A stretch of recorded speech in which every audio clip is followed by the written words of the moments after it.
there was another kind of human on this planet which wouldn't go along with Darwinian evolution. There was a petrified finger that was found. Tell us about that. Was it biological? Oh, very much so. So they've scanned it, they can see the tendons and the bones, and it's very much organic finger bone with the fingernail as well. And if you would have attached that to a human and done the analysis, it would have been over 20 foot tall.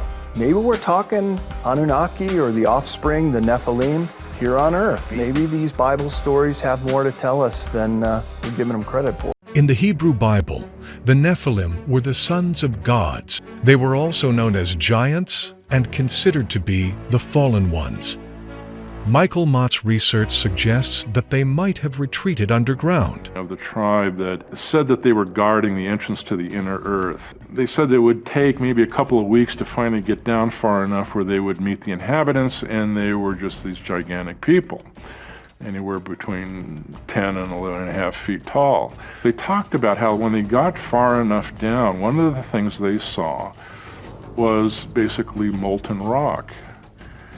And that's exactly what modern science tells us you should find underneath the earth. And how would a primitive people know that? They all represented their gods in a similar way, always with helmets or rays coming out of their helmets. There is a gigantic drawing, 6 meters high, of one of these gods. And if you look at it, it looks really like an astronaut in a complicated suit protecting against our air and our bacteria.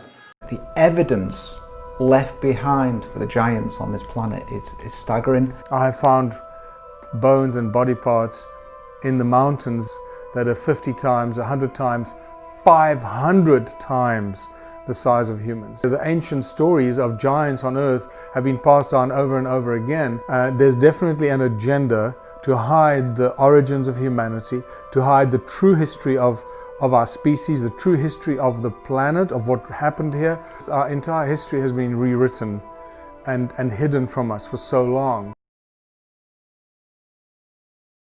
The Anunnaki, or the Anunna gods as they were known in the Sumerian times and from the Sumerian texts and the clay tablets, were beings from another planet that came to Earth. They had a very big role to play in cloning activities on this planet, different animals, different species, including our human race. The most authentic of the creation stories that we have specifically say that that's exactly what human beings were bioengineered to do, to be slaves for the ET society. If humans are the creation of the Anunnaki and were created in their image, what did the Anunnaki look like? They were much bigger than what we are, possibly 3 times or 4 times bigger, maybe even larger.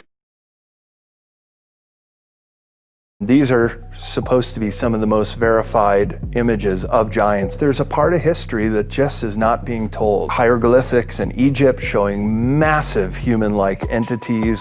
There's a giant footprint in granite in South Africa. It's about as tall as you are, 6 foot tall, a footprint. Look at this.